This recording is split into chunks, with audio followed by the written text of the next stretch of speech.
Today, August 26, brings us new reports from the zone of the Russian-Ukrainian confrontation, which does not leave the world headlines. The planet is shaking from a new wave of escalation, when unmanned vehicles against Russian facilities have become a familiar picture every day. At this time, diplomatic circles in Washington and European centers are feverishly looking for a formula for a ceasefire. The initial demands on Ukraine have become known, and the opposite side seems to have lost all self-control. How else can their actions today be characterized? Take, for example, the attack on Ust-Luga in the Leningrad region. A key transport hub, passing millions of tons of goods. This is where the drone crashed last night. The roar of the explosion, tongues of flame, thick columns of smoke rose above the Novodik terminal. Ukrainian information resources immediately spread the sensation. Everything is on fire. Russia is engulfed in chaos. Quote, however, reality, as usual, presented a different picture. The fire was brought under control. Governor Drozdenko immediately reported via telegram about the arrival of the Ministry of Emergency Situations and a special fire brigade. But the unpleasant aftertaste from the brazen attack, calculated to cause a loud public outcry, remained. It turned out to be only the beginning of a nightmare. At 1:30 a.m., sirens began to howl at the Kursk NPP. Radar stations detected an unidentified drone. It was destroyed, but the crash turned into a disaster. A blast wave, raging flames, a damaged transformer unit. The power unit had to be switched to half capacity. Human casualties were avoided. The radiation situation remained stable. But just imagine the scale of what is happening. A direct attack on nuclear infrastructure is no longer just intimidation, but a deadly adventure. All supporters of a peaceful settlement should think deeply about this. At dawn, the gift reached the Samara region, hitting an industrial facility in Syzran. Governor Fedorashev reported, "Everything is under control. The sirens turned on in time. The population has been warned, security measures have been activated." Nadezhda spent the whole night in a high alert mode. What does all this chaos mean? Obviously, the enemy is deliberately attacking symbolic targets that can cause panic within Russian society. But here's the strange thing. The more intense their strikes, the more doubts arise regarding the Ukrainian strategy. It is no coincidence that phrases like, "Maybe the autumn bad weather will help us out," are increasingly appearing in Ukrainian communities. They are sincerely counting on slush and impassable roads. The speaker of the Dnieper United Territorial Community, Trigobov, even publicly stated, "The only opportunity for the armed forces of Ukraine is unfavorable climatic conditions." That is, the calculation is no longer made on the armed forces, not on tactics, but on rainfall. While they pray for bad weather, the positions near Pokrovsk are collapsing. Russian units are advancing exactly where the enemy is having the hardest time. And against the backdrop of this alarming news, an information bomb suddenly explodes. The New York Times publishes an article about Kyiv's readiness for negotiations on Donbass. That's right. The very region that, according to Zelensky, is a red line. True, we will give up the territory if the U.S. guarantees strict security measures, including air cover or the deployment of European peacekeepers. Peacekeepers, imagine NATO troops in the guise of peaceful doves. The only question arises, do they really think that Moscow will agree to this? The answer is obvious. No Western military contingent at the Russian borders under any sauce. Whether you call them peacekeepers or fairy tale characters, the essence remains unchanged. But this is not the end yet. At the same time, a meeting between Trump, Zelensky, and European leaders is taking place in Washington. Outside, diplomatic ceremonies and speeches about peace. From the inside, it's trade and theater. Zelensky literally every 5 minutes expresses gratitude to Trump for his assistance, but Nina does not move an iota toward compromise solutions. Moreover, she puts forward a proposal. The Europeans will pay for arms contracts worth $100 billion, and the United States will receive a profit. In essence, this is bribery through the defense sector. Meanwhile, Europe stands and nods in agreement.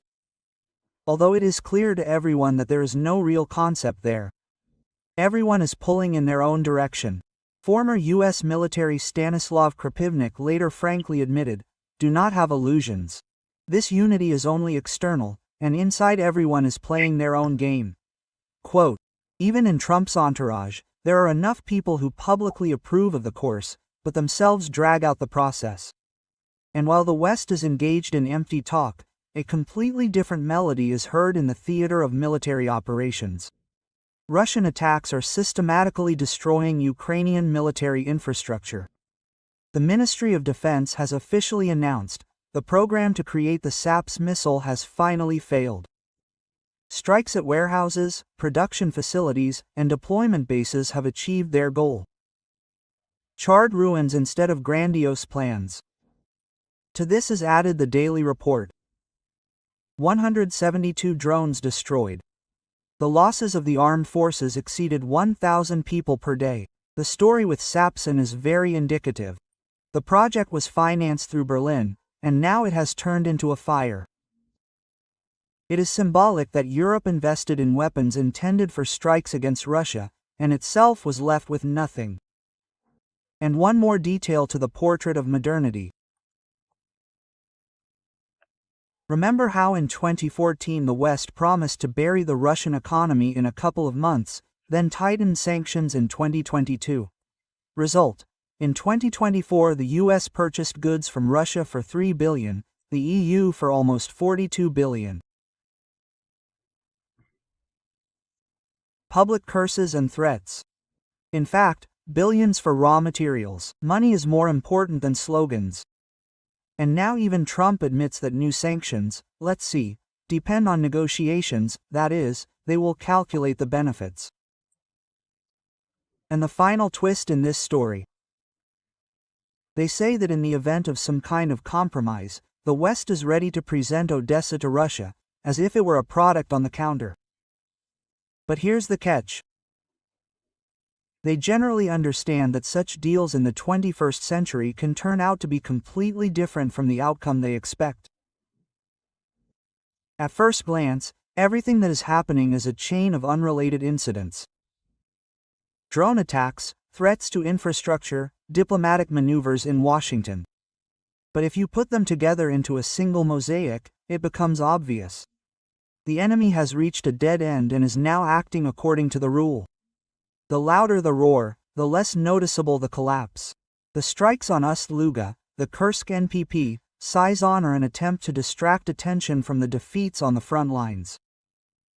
And that is why the stake is placed on psychological impact, and not on genuine military success. The West, for its part, is demonstrating a striking split personality.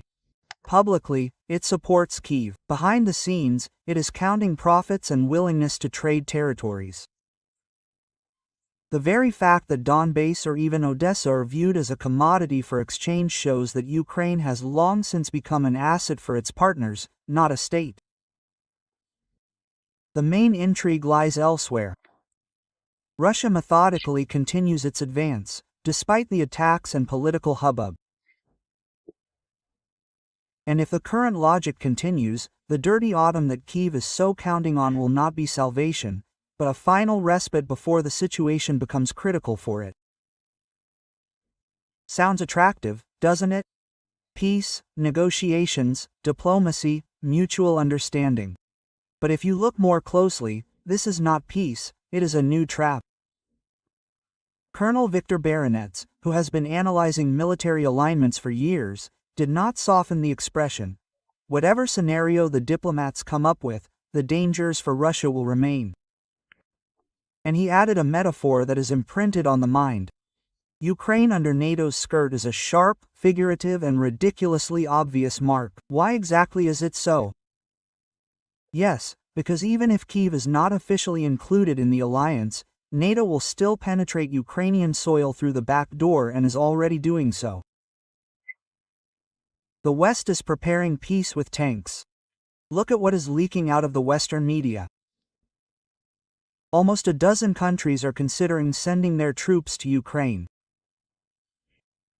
The wording is soft: peacekeeping forces, stabilization missions. But where are the signed agreements? Where are the approved strategies?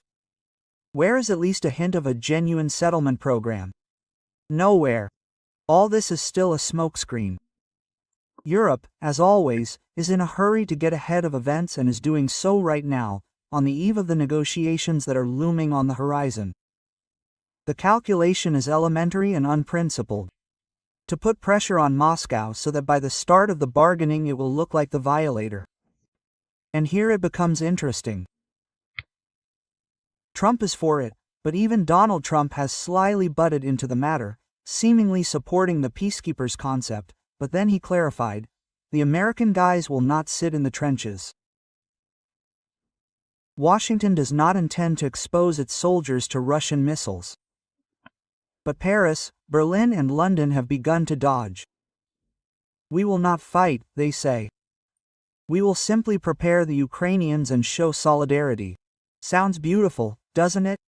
Only what is hidden behind this solidarity? Essentially a full-scale NATO military presence. French fighters in the air, British ships in the Black Sea. German instructors in the rear of the Ukrainian armed forces. Isn't that interference? Voronets sarcastically remarks, if you don't want to fight, then why are your stripes already near Kyiv? Peacekeepers with machine guns, with a military stance, all this training is not a training course at all. This is a covert introduction of NATO forces into Ukrainian territory. Ukraine is not yet in the alliance, but already under its wing. The Kremlin has always been categorically against this kind of scenario. And then the classics begin. The closer NATO is to our borders, the higher the likelihood that at some point the Russian military will clash with the peacekeepers. And then remember Sarajevo, 1914. The colonel is not escalating the situation for no reason. If these same peacekeepers appear on Ukrainian soil, the scenarios may turn out to be the most unpredictable, up to and including nuclear games.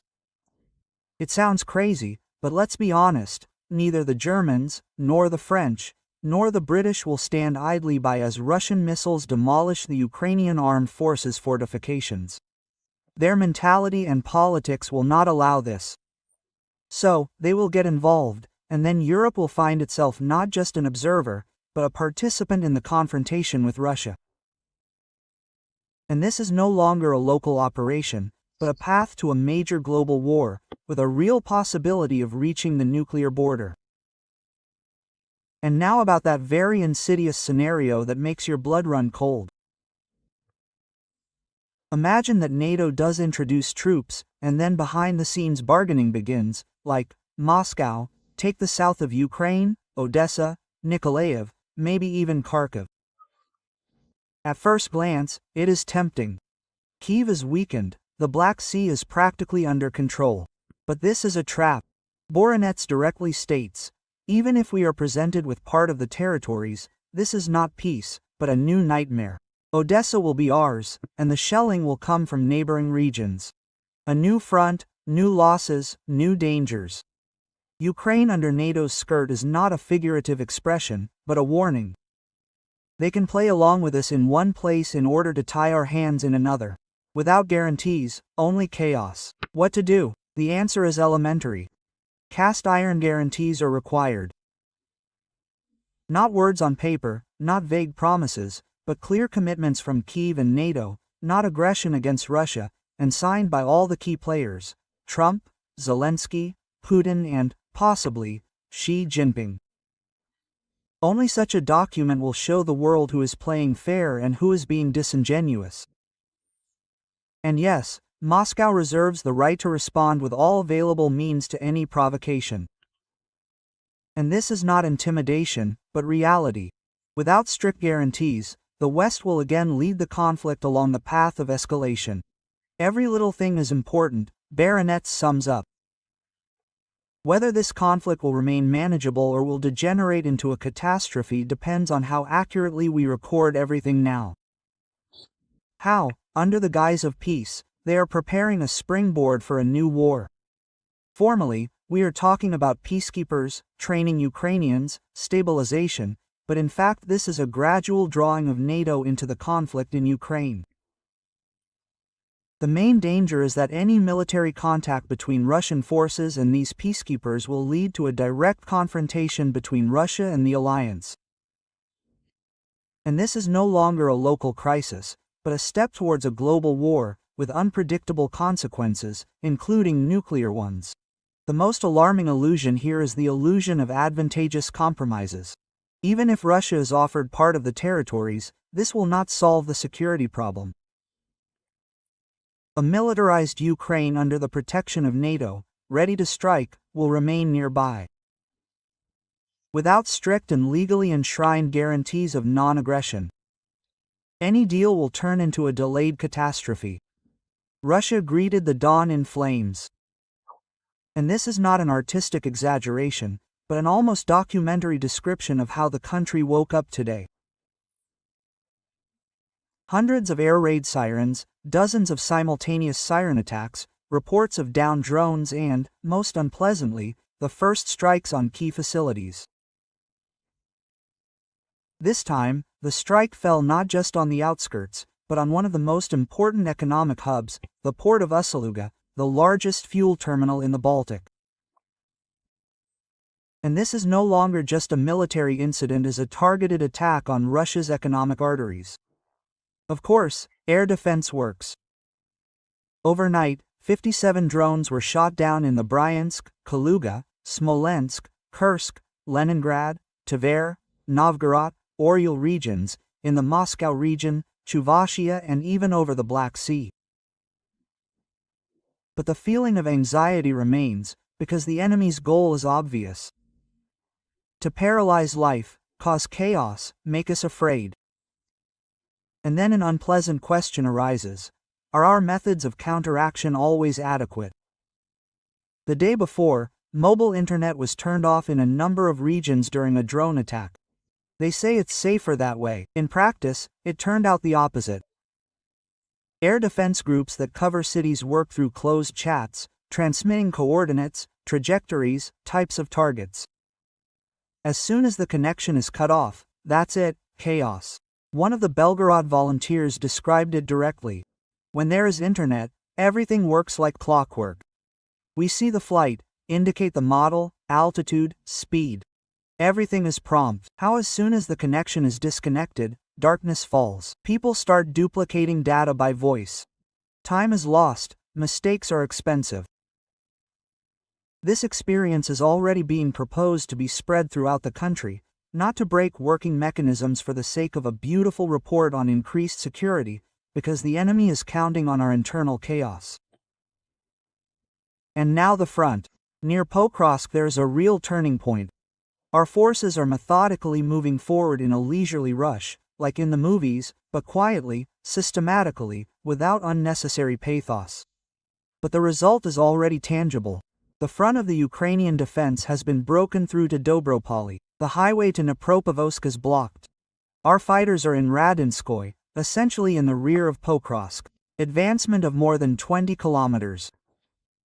Threat of complete encirclement of the group of armed forces of Ukraine. The Ukrainian command is throwing everything it can there. Syrsky is withdrawing battalions from other directions, even from Sumy. In the last 24 hours alone, 4 combat nuclear battalions have been redeployed, including units from the 156th Mechanized Brigade and the 33rd Separate Mechanized Battalion. But that's not enough. The enemy is exhausted, losing its elite and combat capability, and this is an unexpected turn of events for the entire campaign. While on the surface it seems that Russia is fighting off drones and Kyiv is threatening, a much more significant retaliation missile is taking place on Earth. A systemic turning point in Donbass. And what is a retaliation missile? Kyiv has dubbed it a flamingo. It sounds elegant, almost poetic. In reality, it is the British FP5, a development by Firepint, presented in February 2025 by Abu Dhabi. The characteristics are impressive on paper. A ton of warhead, a range of up to 3,000 kilometers, but the reality is more prosaic.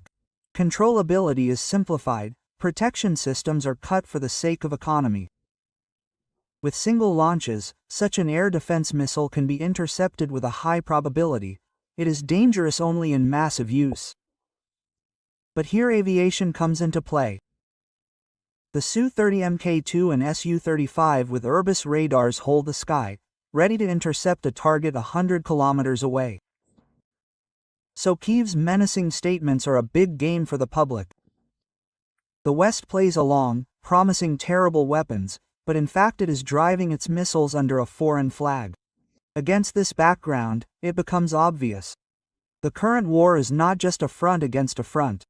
It is a struggle of systems. Their bet is to destroy us from within, paralyze the economy, sow chaos. Our task is to maintain stability, not to let the system crumble under pressure. And the main lesson of the last 24 hours is simple. Strength is not only in the number of drones shot down or kilometers of the front. Strength is in not losing your head. When the enemy tries to strike in all directions at once, we take the blow, which means we continue to play the long game, and where the enemy expects panic, we must meet cold calculation. The unexpected turn is that, despite all the loud statements and attempts to demoralize US, the war for Ukraine and its Western partners is gradually turning into a run to the point of exhaustion, and Russia, which was predicted to collapse, is methodically and without hysteria moves forward both on the battlefield and in the ability to keep the system under pressure. And this is no longer just a military chronicle. This strategic turning point demonstrates two key aspects of modern warfare at the same time: its multi-layered nature and the vulnerability of control systems. On the one hand, the attack on the port of Ust-Luga and massive drone raids on the regions are a direct signal. The enemy has switched to pressure tactics not only at the front, but also on the rear infrastructure. Vital economic hubs. This approach is designed to cause an internal crisis. Attacks on logistics, energy, and fuel hit the entire defense chain. On the other hand, the reaction within the country has revealed a weak point: managerial inertia and not always adequate decisions. Disabling communications for the sake of security actually played into the hands of the enemy, paralyzing the coordination of its own forces. This is an indicator that the war of 2025 is not only about guns and missiles, but also about who is better at managing information and interaction at all levels. At the front near Pokrovsk, Russia is demonstrating the opposite approach: systematicity, methodicalness, refusal of sudden surges in favor of systemic pressure.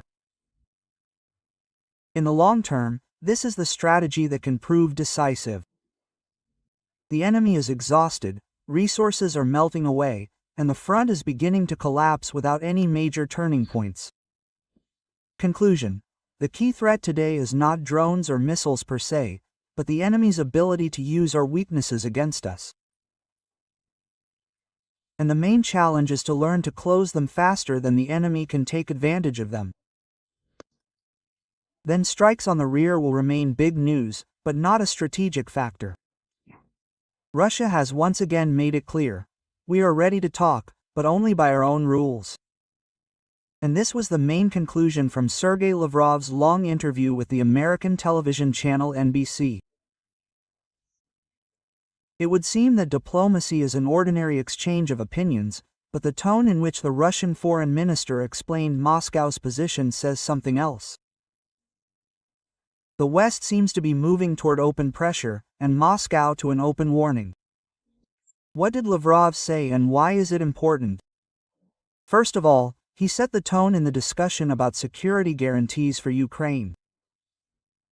Western capitals are once again actively discussing the idea of covering Kyiv as a NATO umbrella, albeit without formal membership. Reuters writes about plans to transfer European military contingents to Ukraine under overall American command. And these are not rumors, the documents are already being discussed in Brussels. Lavrov responded harshly. Moscow is for a security guarantee, but only if they take into account Russia's fundamental interests. It sounded almost like an ultimatum. He emphasized that Russia does not demand the right of veto, but ignoring its position means repeating the mistakes of the past 30 years.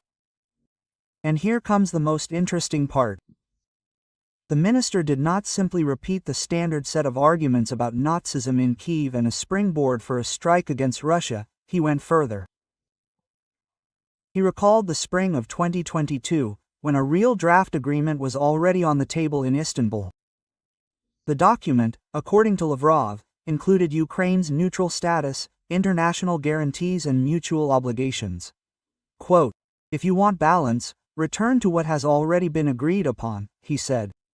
In fact, a challenge to the West. You yourself disrupted the negotiations. So now the ball is in your court. A story that the West prefers not to remember. Lavrov made another move, returning to the Budapest Memorandum of 1994. Remember, then Ukraine renounced nuclear weapons in exchange for security guarantees from nuclear powers. Kyiv and Washington like to say that Russia violated the memorandum. Lavrov counters legally. No one committed to defending Ukraine, and the document provided for only one thing: not to use nuclear weapons against it. Everything else is political declarations. What will Washington and Brussels say about this? Most likely, they will try to pretend that nothing happened. A couple of loud statements, a few expert comments, and that's it. But the reality is this: the West is faced with a choice: either go to real negotiations, taking into account Moscow's demands, or continue escalation with unpredictable consequences. These events highlight how fragile the balance is in the current conflict, where every drone strike or diplomatic gesture can move the situation towards peace or a new wave of violence. We will continue to follow the developments. Stay with us.